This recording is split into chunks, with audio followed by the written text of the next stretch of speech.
Shalom saudara sekalian, kita sampai di dalam 2 episode terakhir dari seri surat Yakobus. Nah, renungan hari ini melanjutkan renungan minggu yang lalu. Kita akan membaca Yakobus 5, 7 sampai 11. Namun saya hanya akan membaca ayat 7 dan 8. Selebihnya saya mendorong setiap saudara untuk membacanya secara pribadi. Karena itu saudara-saudara, bersabarlah sampai kedatangan Tuhan. Sesungguhnya petani menantikan hasil yang berharga dari tanahnya, dan ia sabar sampai telah turun hujan musim gugur dan hujan musim semi. Kamu juga harus bersabar dan harus meneguhkan hatimu karena kedatangan Tuhan sudah dekat. Saudara, selama ini bagaimana sikap saudara ketika menghadapi kesulitan dan penderitaan? Khususnya ketika kesulitan atau masalah itu datang bertubi-tubi dan itu berlangsung di dalam waktu yang cukup lama. Nah, mungkin ada di antara kita yang sudah cukup terlatih bisa dengan tenang dan sabar menghadapi semua, membawa semua pergumulan kita misalnya kepada Tuhan di dalam doa.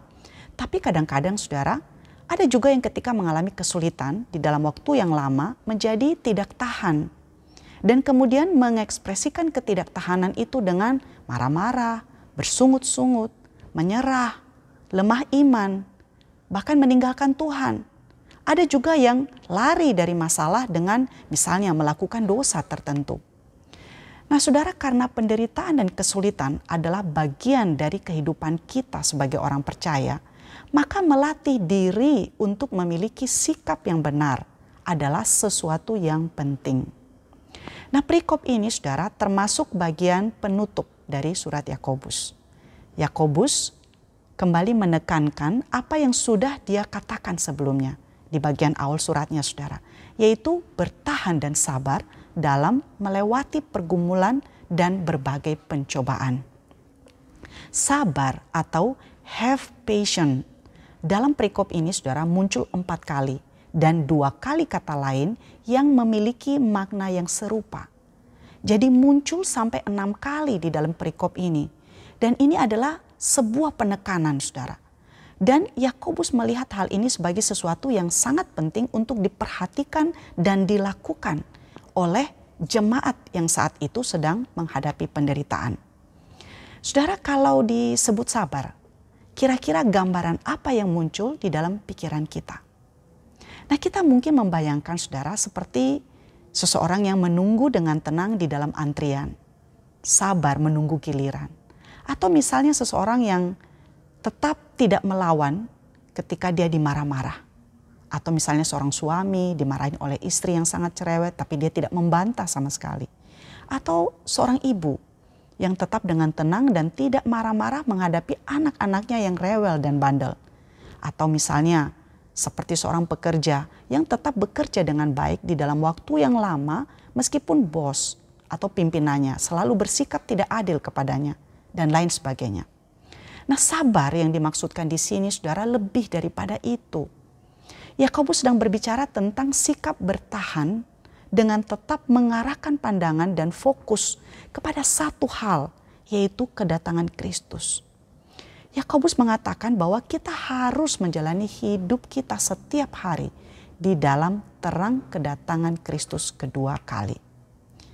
Nah saudara, tahukah kita bahwa kedatangan Kristus kedua kali disebut sekitar 300 kali di dalam perjanjian baru dari Matius sampai Wahyu. Yakobus mengatakan bahwa kita harus memiliki mindset atau cara pandang yang selalu mengarahkan pikiran kita bahwa suatu saat nanti Kristus akan datang. Jadi kita sabar dan kita bertahan, kita bertekun karena suatu saat nanti Kristus akan datang kedua kali. Menarik saudara, kata sabar di dalam bahasa Yunani yang digunakan di sini ada yang menerjemahkannya long suffering, orang yang tahan menderita. Sabar artinya tahan menderita. Dan ujian kesabaran yang sesungguhnya saudara adalah ketika kita diizinkan untuk masuk di dalam penderitaan. Penderitaan menyingkapkan diri kita apa adanya sampai bagian yang terdalam, motivasi dan hati kita. Nah saudara, jadi sabar yang dimaksud di sini bukanlah sebuah kesabaran natural yang dimiliki oleh orang yang memiliki temperamen tertentu yang memang secara alamiah terlihat lebih sabar daripada banyak orang yang lain. Contoh orang yang sabar di sini saudara adalah seperti seorang petani. Yakobus mengajak untuk memperhatikan kehidupan petani dan belajar dari kesabaran mereka ketika mereka menanam dan menantikan hasil panen mereka. Petani yang dimaksud di sini saudara bukan pekerja bayaran, namun para petani kecil yang memiliki tanah pertanian yang tidak besar. Karena lahan pertaniannya tidak terlalu besar, maka mereka menantikan hasil pertanian mereka dengan penuh pengharapan. Karena itulah satu-satunya penghasilan yang mereka dapatkan. Kehidupan mereka sangat bergantung kepada hasil panen. Mereka menantikan dengan sabar suatu masa di depan.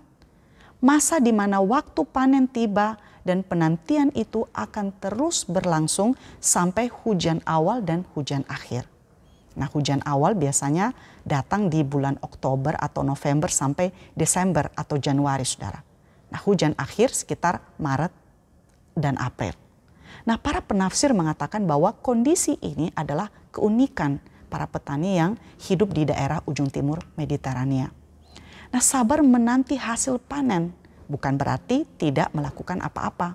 Sabar di sini mengandung nuansa tetap bekerja. Jadi selama para petani menunggu hasil panen, mereka tetap bekerja dan mengolah tanah. Nah, demikian juga saudara, kesabaran di dalam pergumulan itu bukanlah suatu tindakan pasif. Sama seperti para petani, bukan hanya berdiam diri saja ketika menunggu hasil panen tiba. Nah, hal ini penting untuk kita perhatikan sebab di bagian lain saudara, Paulus pernah menegur jemaat di Tesalonika yang keliru di dalam memahami konsep kedatangan Tuhan yang sudah dekat. Mereka menunggu dengan pasif dan tidak bekerja. Yakobus mengatakan, kalau para petani ini sudah begitu sabar, mereka telah memberikan teladan kesabaran dengan pengharapan akan datangnya masa panen. Maka kamu juga harus demikian. Pernyataan akan kedatangan Tuhan di sini saudara, seakan-akan kedatangan Tuhan itu sudah begitu dekat. Namun sebetulnya di dalam konteks surat Yakobus ini bukanlah sebuah penekanan saudara. Karena siapakah yang tahu kapan Tuhan akan datang kedua kali. Yang menjadi penekanan di sini dan yang terpenting adalah sikap di dalam menantikan kedatangan Tuhan itu. Yakobus ingin mengajak jemaat untuk hidup dalam pengharapan akan kedatangan Tuhan dan menantikan dengan setia dan sabar. Meskipun di dalam masa-masa menanti itu harus menghadapi berbagai macam penderitaan. Nah, selain sabar di ayat yang ke-8 saudara, Yakobus menyebutkan tentang meneguhkan hati atau berdiri teguh. Nah, kata yang digunakan di sini saudara adalah kata yang sama yang digunakan di dalam perjanjian lama. Ketika Musa mengangkat kedua tangannya ditopang oleh Hur dan Harun di dalam pertempuran melawan bangsa Amalek. Di mana jika tangan Musa terangkat, maka kuatlah bangsa Israel. Dan jika tangannya turun, maka kuatlah bangsa Amalek. Nah, Yakobus hendak mengatakan bahwa dalam menghadapi penderitaan, engkau harus tetap teguh dalam imanmu. Jangan berubah apalagi sampai meninggalkan iman. Yakobus juga menyebutkan hal yang biasa dan umumnya dilakukan oleh seseorang saudara ketika dalam pergumulan, apalagi di dalam penderitaan, yaitu bersungut-sungut dan saling mempersalahkan. Namun kadang-kadang saudara, sikap ini akhirnya menambah penderitaan dan mengurangi kekuatan kita di dalam menghadapi kesulitan kita. Nah, menarik ya, karena hal ini disebutkan oleh Yakobus. Kemungkinan saudara, karena ini adalah hal yang umum dan memang dilakukan oleh banyak orang. Nah, ketika kita susah, kita bersungut-sungut dan kita bertanya mengapa ini terjadi. Mengapa Allah tidak adil kepada kita? Apakah Allah tidak mengasihi? Dan kemudian mungkin kita membandingkan diri dengan orang lain. Kita merasa diri kurang beruntung dan kemudian kita marah kepada Tuhan.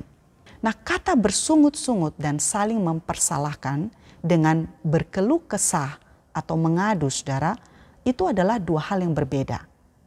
Ayub dan para pemazmur, mereka berkeluh kesah dan mengadu kepada Tuhan. Bahkan di dalam bagian ini, Ayub adalah salah satu nabi yang dijadikan sebagai teladan karena ketekunan dan kesabarannya dalam menghadapi penderitaan.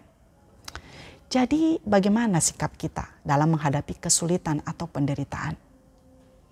Mari sabar dan teguhkan hati. Jangan bersungut-sungut dan saling mempersalahkan. Tetap sabar, tekun seperti seorang petani yang sabar menunggu hasil panen. Seperti para nabi yang melewati penderitaan mereka dengan sabar. Kiranya Tuhan memberkati setiap kita. Amin.